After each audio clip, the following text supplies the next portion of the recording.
और जीवन के इसी पक्ष को सही करने के लिए परम पूज्य बाबा डॉक्टर भीमराव अम्बेडकर का इस देश के लोगों के लिए आंदोलन रहा और यही लोगों को समझाने का प्रयास करते हैं। लेकिन कुछ लोग जो अपने छोटे छोटे विचारों से चिपके हुए हैं और उन विचारों से हटना नहीं चाहते हैं, वो समझना नहीं चाहते हैं कि उन विचारों में कहाँ त्रुटि है। गांव का नाम क्या है? रणसीसर। रणसीसर, बहुत बढ़िया। तो यहाँ तो चप्पल जूते पहनने की जरूरत पड़ती नहीं है रेत में? कोई दिक्कत नहीं है, पैरों तो ठीक है, नहीं कोई दिक्कत नहीं है। नहीं तो कोई दिक्कत नहीं है, रेत तो लगी जाती है वैसे भी पैरों में। हाँ, चप्पल से ही लग जाती है। चप्पल।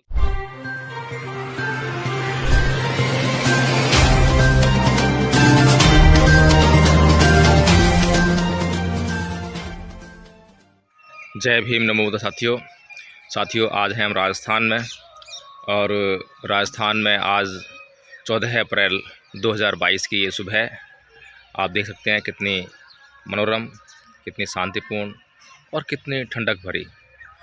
बहुत ठंडक थी यहाँ रात को जो है, और आप देख सकते हैं अभी सूर्योदय होने जा रहा है। सामने आप सूर्य को निकलता हुआ देख सकते हैं। ये सामने आपको ऊँट दिखाई दे रहा है। बहुत ही सुंदर जगह है और इतनी स्वच्छ यहाँ की रेत आप देख सकते हैं। ये रेत जो है और यहाँ पर चप्पल का, जूते का कोई काम नहीं है। और इस रेत के साथ में हम, इस रेत के बीच में हम रात को यहाँ सोए थे। और ये नीलम जी अभी तक सोई हुई हैं। सुबह का टाइम तो पता नहीं क्या हो रहा है, लेकिन सूरज सर पर आ गया है, लेकिन नीलम जी सोई हुई हैं। और नीलम जी को उठाने का प्रयास करते हैं। अरे नीलम जी, सुबह हो गई। नीलम जी सुबह हो गई। नीलम जी सुबह हो गई। ये देखिए, ये नीलम जी उठने की तैयारी में। नीलम जी, वीडियो बन रहा है आपका। आज 14 अप्रैल है, परम पूज्य बाबा डॉक्टर भीमराव अम्बेडकर का जन्मदिन है और यहाँ के लोगों ने नीलम जी को यहाँ पर पुख्ता तौर पर आमंत्रित किया है ताकि परम पूज्य बाबा साहब डॉक्टर भीमराव अम्बेडकर और उनसे जुड़ी हुई बातों के बारे में यहाँ के लोगों को भी अवगत करा सकें। यहाँ की महिलाओं को वे जो है कुछ आंदोलित कर कर जो संघर्ष उनसे छूटा है उसमें, उसकी धारा में लेके आ सकें। तो ये देख सकते हैं आप जो है। और यहाँ पर लगभग हर घर में जो है ये शौचालय है, साथ में बाथरूम है और नींबू का पेड़ आगे सामने देख सकते हैं आप जो है। और एक नींबू का पेड़ यहाँ पर ये भी है। हर घर में नींबू का पेड़ मिलेगा आपको। कितनी खुली जगह है। वो अपनी गाड़ी खड़ी है वहाँ पर। हम अपनी गाड़ी से ही राजस्थान में आए हैं। राजस्थान के सरदार शहर का ये एक इलाका है। क्या नाम नीलम जी इस जगह का? रणसीसर। रणसीसर। ये रणसीसर गांव है सरदार शहर का। और रात हमारी गाड़ी रेत में फंस गई थी। बड़ी मुश्किल से लगभग 1 घंटे की मशक्क़त के बाद बहुत से लोगों ने जो है धक्का मारा उसमें। जब बड़ी मुश्किल से वो उसको निकाला गाड़ी को।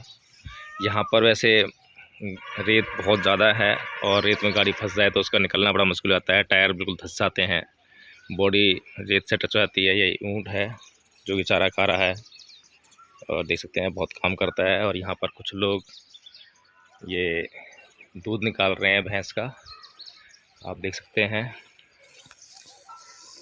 जी, दूध निकाल रहे हैं आप? हाँ, दूध निकाल रहे हैं। हाँ। आपके गांव का नाम क्या है? रणसीसर। रणसीसर, हाँ। बहुत बढ़िया। तो यहाँ तो चप्पल जूते पहनने की जरूरत पड़ती नहीं है रेत में? कोई दिक्कत नहीं है, पैरों तो ठीक है, नहीं कोई दिक्कत नहीं है। नहीं तो कोई दिक्कत नहीं है, रेत तो लगी जाती है वैसे भी पैरों में। हाँ, चप्पल से ही लग जाती है। चप्पल से लग जाती है। साथियों, कितनी भी रेत हो यहाँ और इतनी रेत के बावजूद, चप्पल नहीं पहनने के बावजूद भी पैरों में रेत लग रही है। उसके बाद भी आप देख सकते हैं बिस्तर कितने साफ़ सुथरे हैं और ये हम जो है इस तरीके से यहाँ पर बिल्कुल आप देखते हैं कितने ये घर बना हुआ है यहाँ पर, और ये आप देख सकते हैं बाउंड्री, और इस बाउंड्री के बीच में हम बिल्कुल बीचों बीच यहाँ पर हम लोग चारपाई लगी, यहाँ पर हम रात को सोए। और दिन में कितनी गर्मी थी, 14 अप्रैल है आज, लगा सकते हैं अंदाज़ा कि कितनी गर्मी थी दिन में, और अभी भी गर्मी होगी, लेकिन इस टाइम ठंडा है अभी। और रात को हम रजाई ओढ़ कर सोए हैं यहाँ पर। देखिए बहुत मज़ा आया यहाँ पर जो है सोने में, काफ़ी आनंदित हुए। और आप बिस्तर देख सकते हैं कितने बिस्तर जो है साफ़ हैं यहाँ पर। बिस्तर पे कहीं भी आपको रेत दिखाई नहीं दे रही होगी, कितने साफ़ बिस्तर हैं। ये रेत ऐसी है जो शरीर पर चिपकती नहीं है, मिट्टी ये ऐसी नहीं है जो गंदा कर दे शरीर को, बल्कि ये साफ़ रहती है। कभी भी झाड़ लो इसको, कोई समस्या नहीं रहती है। यहाँ पर ये हमारे बैग, 2 चेयर पड़ी हुई हैं, और ये हमारे जूते हमने यहीं निकाले। जूतों में भी मिट्टी लगी हुई है, मिट्टी यानी कि रेत, और इस रेत से कोई हानि नहीं है। तो आज 14 अप्रैल का यहाँ पे कार्यक्रम रखा है। यहाँ के युवाओं ने बड़ी मेहनत से, बड़ी मशक्क़त से उन रूढ़ियों, उन परंपराओं को तोड़ते हुए यहाँ पे यह कार्यक्रम रखा है। और जो यहाँ के लोगों की मनोदशा है, उस मनोदशा के विपरीत जाकर बाबा साहेब के आंदोलन को समझकर, बाबा साहेब के आंदोलन की समझ को यहाँ के लोगों में पैदा करने के उद्देश्य से इस कार्यक्रम रखा हुआ है। और हमें यहाँ से लगभग 350 किलोमीटर दूर दिल्ली से यहाँ पर लोगों को संबोधित करने के लिए आमंत्रित किया है। और हम लोग प्रयास करेंगे, अपना पूरा प्रयास करेंगे कि लोगों को, इस गांव के लोगों को बिना जातीय भेदभाव के, बिना किसी धार्मिक उन्माद के, हम लोग बिल्कुल निष्पक्ष होकर, स्वतंत्र विचारों से, बाबा साहेब के विचारों से अवगत कराएं। और लोगों को बताने का प्रयास करें कि परम पूज्य बाबा साहेब डॉक्टर भीमराव अम्बेडकर ने इस देश के लिए कोई भी ऐसा कार्य नहीं किया जो कि इस देश के किसी भी व्यक्ति के लिए अहितकारी हो, लेकिन ऐसे बहुत सारे कार्य किए जो कि इस देश के लोगों के लिए हितकारी हैं। हो सकता है कि उसमें कुछ जो वर्ग हैं उनके लिए कुछ विशेष सुविधाएं वहाँ पर देने का प्रयास किया गया हो, लेकिन जो लोग पीछे रह जाते हैं, जो लोग सबल नहीं होते हैं, अक्षम होते हैं, उनको बहुत ज़रूरी होता है कि उन्हें कुछ सुविधाएं देकर उनका थोड़ा सा मनोबल बढ़ाया जाए, ताकि वे जो है उस धारा में आ सकें जिस धारा से वो छूट गए हैं। इसलिए ये कहना कि बाबा साहेब डॉक्टर भीमराव अम्बेडकर ने किसी के साथ में पक्षपात किया, किसी के लिए भेदभाव किया, ये बहुत अन्यायपूर्ण कथन है। और इस देश के जो कुछ लोग हैं वो ऐसा सोचते हैं कि एक वर्ग को बाबा साहेब डॉक्टर भीमराव अम्बेडकर ने आरक्षण देकर उनके लिए काम किया, उन्हीं के लिए काम किया, लेकिन वे मंदबुद्धि लोग ये नहीं सोच पाते हैं, ये नहीं समझ पाते हैं कि परम पूज्य बाबा डॉक्टर भीमराव अम्बेडकर ने उन लोगों के लिए वह सुविधा दी है जो इस धारा से पीछे छूट गए थे। तो इन्हीं कुछ बातों को लेकर आज हम चर्चा करेंगे। जो भी यहाँ पर मंच लगेगा, उस मंच के माध्यम से यहाँ के लोगों को समझाने का प्रयास करेंगे कि यहाँ पर परम पूज्य बाबा साहेब डॉक्टर भीमराव अम्बेडकर का किसी के साथ में किसी भी प्रकार से कोई दुश्मनी का भाव नहीं था, कोई भी ऐसी मतभेद नहीं थे जिसके कारण कि उनको जो है जिस तरीके से नकारा जाता है इस देश के लोगों के द्वारा, वो नकारें। और आप ये गाड़ी देख सकते हैं, ये ऊँट गाड़ी है, इसमें ऊँट को जोता जाता है। और इसके आप टायर देखें आप, मैं कभी भी राजस्थान आता हूँ तो इस गाड़ी को ज़रूर देखता हूँ और इसके टायर विशेष रूप देखता हूँ। तो इसके टायर ये कैसे हैं, बहुत मोटे टायर हैं ये? हाँ, बड़े तो है, ठीक है, इतना ऐसे तो नहीं है कि बहुत ज़्यादा वजन तो नहीं ले सकता है। हाँ, तो ये टायर जो है क्या नाम है, कहाँ लगते हैं, किस चीज़ के टायर हैं ये टायर वैसे तो जहाज के बोलते हैं, लेकिन वो जहाज वाले नहीं है, बोलते हैं उसको। अच्छा, जहाज वाले बोलते हैं लेकिन हाँ। जहाज वाले नहीं है। हाँ। तो कहाँ पे यूज होते हैं टायर? ये हमारी सब पास में बाजार में मिल जाते हैं। ये तो घिसे हुए टायर हैं, तो घिसे हुए लगाते हो? हाँ, तभी तो। अच्छा, घिसे हुए टायर लगाते हो। और ये बछड़ी है, अभी मेरे ख्याल से पैदा हुई है। हाँ अभी पैदा हुआ है।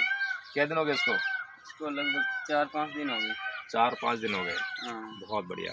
ये तो बहुत पशु पाल रखे हैं आपने। पशुपालन ही है, हम खेती वाले और पशुपालन वाले ही। खेती और पशुपालन के जरिए अपने जीवन का निर्वाह करते हैं, अपने जीवन को यहाँ पर जीने का प्रयास करते हैं। और इतने सुंदर स्वच्छ जीवन में जब जाति का जहर इनके जीवन में घुलता है, या कुछ लोग जाति का जहर घोलने का प्रयास करते हैं, धार्मिक उन्माद को लेकर आते हैं, तो जीवन की जो सुंदरता है वो नष्ट होने लगती है। और जीवन के इसी पक्ष को सही करने के लिए परम पूज्य बाबा डॉक्टर भीमराव अम्बेडकर का इस देश के लोगों के लिए आंदोलन रहा, और यही लोगों को समझाने का प्रयास करते हैं। लेकिन कुछ लोग जो अपने छोटे छोटे विचारों से चिपके हुए हैं और उन विचारों से हटना नहीं चाहते हैं, वो समझना नहीं चाहते हैं कि उन विचारों में कहाँ त्रुटि है, कहाँ गलतियां हैं, बल्कि वो उनको सही मानकर, या वे ही विचार हैं जिनसे उनका जीवन चल सकता है, ऐसा मानकर उन्हीं विचारों पर अड़े रहते हैं। आप देख सकते हैं कि यहाँ पर जितना इस दृश्य का, इस जगह का वर्णन किया जाए कम है। वर्णन करने के लिए शब्द नहीं मिल रहे हैं। और वास्तव में बहुत रात को जितनी ठंडक मिली, उससे जो दिन भर की गर्मी थी उसका एहसास एकदम से मिट गया। और सबसे बड़ी बात यह है कि दिल्ली में जब भी मैं शाम को खाना खाता हूँ तो उसमें दही नहीं लेता हूँ, और डॉक्टर्स मना करते हैं कि शाम को जो है खट्टी चीज़ें या दही नहीं खानी है। और दही खाने से वास्तव में शाम को जब भी दही खाता था मैं, तो मुझे कुछ समस्या होने लगती थी, मुझे जुकाम की शिकायत होने लगती थी। लेकिन कल रात को दही खाई, और दही भी बहुत खट्टी खाई, और रात को जो कैरी की सब्ज़ी होती है वो यहाँ के लोगों ने बनाई थी, बहुत खट्टी थी। और यहाँ के बताते हैं कि बहुत महंगी सब्ज़ी होती है वो, जो कैरी की जो है वो बनाई थी। और उसको खाने के बावजूद भी रात को मेरे को किसी भी तरह की शिकायत नहीं है, कोई जुकाम जैसी कोई स्थिति मेरी नहीं बनी है। उसका सीधा सा कारण यही है कि जो दिल्ली है उसमें बहुत पॉल्यूशन है, प्रदूषण रहता है, और यहाँ पर वातावरण बड़ा स्वच्छ है। और मैं कभी भी दिल्ली के बाहर जाता हूँ तो मेरी जो स्वास्थ्य संबंधी जो शिकायतें रहती हैं, समस्याएं रहती हैं, वो दूर हो जाती हैं। इसीलिए मैं तो यूपी रहा और अब राजस्थान में हूँ, दोनों जगह बहुत अच्छी रहीं। स्वच्छ वातावरण मिला, शुद्ध वातावरण मिला, और स्वास्थ्य संबंधी जो समस्याएं थी उनसे दूर रहा। तो मैं इसी के साथ जो है अब अपनी बात को समाप्त करता हूं, और समस्त देशवासियों को परम पूज्य बाबा डॉक्टर भीमराव अम्बेडकर के जन्मदिवस की बहुत बहुत मंगल कामनाएँ देता हूं, शुभकामनाएँ देता हूं।